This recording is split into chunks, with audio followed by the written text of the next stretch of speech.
Coucou, je vis avec un espagnol, donc mon mari est espagnol et on a 2 enfants. Et donc je vais faire un petit débunkage des préjugés sur les espagnols. A priori, ils aimeraient tous le flamenco. Alors mon mari non, pas vraiment. Et le flamenco, faut savoir aussi que c'est surtout en Andalousie, dans le sud. Lui il est du nord. Voilà. Tous les espagnols seraient paresseux. Alors de ce que j'ai pu voir, pas du tout. Il y a beaucoup d'Espagnols du coup qui vivent ici en Angleterre et ceux avec qui j'ai travaillé au contraire étaient très hard worker, passionnés dans leur boulot, ils voulaient faire du bon travail. Ils seraient tous petits, gros et au teint foncé. Alors, mon mari pas spécialement petit, pas spécialement grand non plus, pas gros, et il a pas le teint foncé. C'est un espagnol du nord, et donc très foncé de cheveux, mais clair de peau quoi. Tous les espagnols aimeraient la corrida. Pas du tout, pas du tout. Ça se fait encore énormément, c'est sûr, mais de ce que j'ai vu, la plupart des gens de sa génération ne vont pas voir les corridas quoi, faut pas faire de mal aux animaux etc, enfin ça c'est valable aussi chez eux. On y mangerait des paellas tous les jours, non pas du tout, les paellas c'est vraiment, de ce que moi j'ai vu, c'est vraiment pour des occasions et ça se fait quand on se retrouve à plusieurs en fait et donc on fait un grand plat, c'est l'occasion de faire vraiment un grand plat et comme s'il y en a pour tout le monde. Donc c'est quand on va au restaurant, il faut le prévoir à l'avance, quand on réserve la table plusieurs jours à l'avance, il faut dire on voudrait une paella et alors vous aurez de la vraie paella. Si vous arrivez le jour même et que vous demandez une paella, ce sera sûrement pas une vraie paella. Alors un autre préjugé, est-ce qu'ils font des siestes tous les jours? Alors j'ai envie de dire probablement pas tout le monde, mais de ce que je vois avec mon mari, ben si. Il a quand même envie de faire des siestes tous les jours. Donc, mais qui se réveille tôt ou tard, en fait, c'est la même chose. Il a cette envie de faire une sieste dans l'après-midi. Il a ce besoin-là. Et je pense que c'est cette histoire de décalage d'horaire, de se coucher tard, en fait, le soir. Et donc, du coup, d'avoir un petit moment dans l'après-midi, même si c'est 20 minutes, une demi-heure, un rythme de vie. Et est-ce qu'ils font sol, playa, fiesta tous les jours? Je pense que c'était effectivement le rythme de vie de mon mari à l'adolescence, comme finalement beaucoup d'adolescents qui vivraient près de la mer. Les parents de mon mari habitent à Malaga, donc vraiment c'est sol, playa, fiesta pour tout le monde. Les Espagnols ne seraient pas ponctuels. Alors effectivement quand j'ai rencontré mon mari, il était vraiment pas ponctuel, dans le sens où c'est pas qu'il voulait être mal poli, c'est que pour lui les horaires c'était pas aussi important en fait.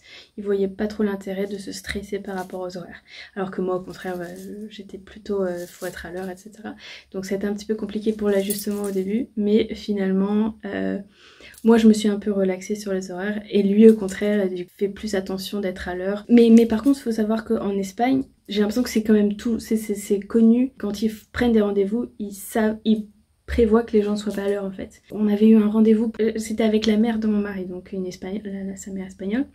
On est arrivé 1 heure après et ils étaient même pas surpris quoi. Ils ont dit oh y a pas de problème. Les Espagnols parleraient fort. En fait ils parlent avec beaucoup d'enthousiasme. Donc c'est forcément oui voilà avec passion, un peu plus fort etc. Mais pas fort dans le sens où ils parlent fort comme ça. Ils seraient donc amicaux, accueillant, ouvert, direct. Ça moi je trouve que c'est totalement vrai. Très accueillant, très souriant, très à inclure tout le monde, très positif. Alors je l'ai pas dans ma liste des des préjugés, mais j'ai l'impression qu'ils ils sont sanguins quoi, donc il y a beaucoup de plaintes on va dire, mais un peu à la française aussi en fait. Et mais par contre ils sont toujours aussi positifs et enthousiastes et passionnés etc. Et ça c'est vraiment un trait de caractère que j'ai retrouvé énormément là-bas. Les horaires pour manger, donc comme on a dit tout à l'heure, oui c'est vrai ça, pour le midi ils mangent plutôt vers 3h, 4h et le soir ils mangent plutôt, ils peuvent manger à 22h, 23h, chez ses parents c'est régulier par exemple. Ils se lèvent plus tard, ils se couchent plus tard, donc ils mangent plus tard quoi. Alors il serait pas très bon en langue étrangère, alors c'est un petit peu vrai, et même les Espagnols que j'ai rencontrés ici gardent un très fort accent, mais bon j'ai l'impression que moi les Français aussi, donc on peut vraiment pas dire grand chose, je pense pas que les Français soient beaucoup mieux.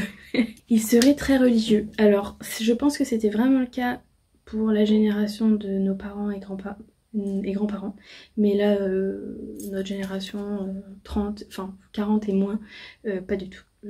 Enfin, pas plus qu'en France, quoi. Est-ce que les Espagnols traînent dans les rues? Alors, je dirais pas dans les rues, mais sur les terrasses. Ils sont très, de ce que j'ai vu, dès qu'ils peuvent, ils vont prendre una caña et tapas en terrasse, quoi. Être dehors, sortir. Et le fait qu'ils aiment pas planifier, bah, quand j'ai rencontré mon mari, oui, c'était totalement ça. C'était on y va comme ça, très relax. Ouais, on verra, tout va bien. Dans le côté très positif, dans le côté on s'en fout des horaires, c'est pas important, on profite du moment, on verra plus tard. Si on peut pas faire ce truc-là qu'on avait à faire, bah tant pis, on le fera demain. Mañana, mañana. Voilà mon expérience avec mon mari, sa famille, ses amis et les collègues que j'ai pu avoir aussi. J'espère que ça vous a plu et n'hésitez pas à me dire ce que vous avez comme préjugés sur les Espagnols. À la prochaine!